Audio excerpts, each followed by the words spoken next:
भाजपा विधायक रितेश गुप्ता और मुरादाबाद के महापौर विनोद अग्रवाल के द्वारा आज अधिकारियों से मुलाकात की गई है। मुरादाबाद में 70 से अधिक दुकानों को नगर निगम के द्वारा चिन्हित किया गया था। हटजी की वीडियो भी आई थी, आपके द्वारा नाराजगी भी जाहिर की गई थी। क्या पूरा प्रकरण था, उसके बाद आप मिले थे, आप क्या निर्णय निकाल लिया?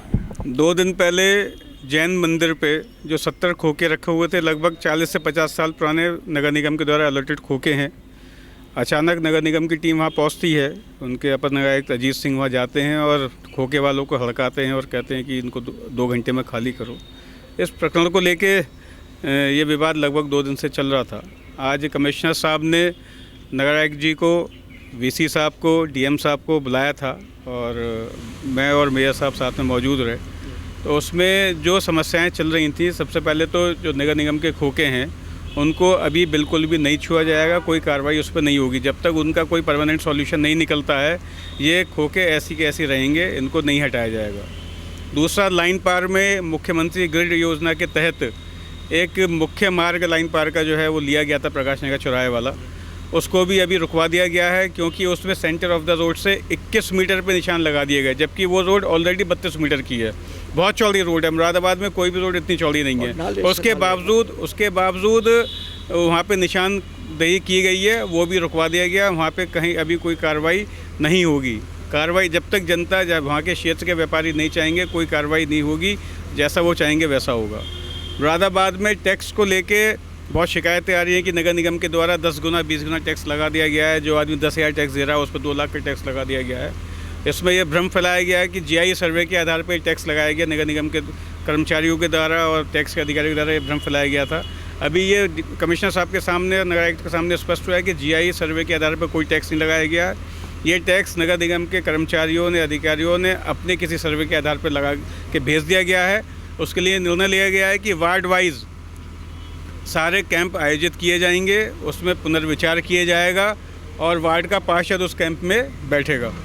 उसके अलावा जो और भी लोग हैं, चाहे वो एक्सपोर्टर्स हों, डॉक्टर्स हों, व्यापारी हों, अन्य जो भी वर्ग के लोग हैं, उनके लिए भी एक बड़ा एक अलग से एक कैंप लगाया जाएगा जिसका निरीक्षण खुद नगर आयुक्त के देखरेख में होगा। शहर की तमाम समस्याओं को लेकर अधिकारियों से मुलाकात की है, समस्याओं के निस्तारण को लेकर क्या कुछ आश्वासन दिया? नहीं, समस्याओं के निस्तारण के लिए यही आश्वस्त किया है कि जो भी काम होगा वो सहमति के साथ किया जाएगा।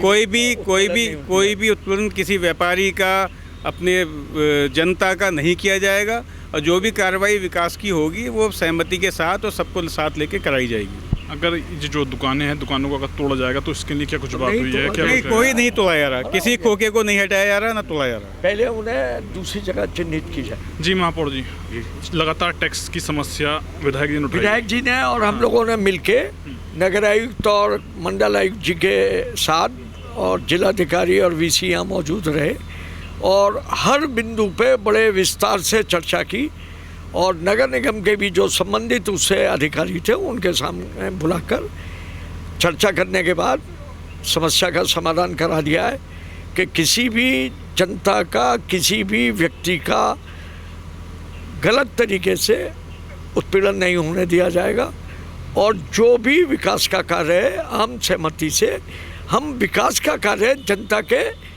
सुविधा के लिए करा रहे हैं, ना कि जनता को परेशान करने के लिए कर रहे हैं।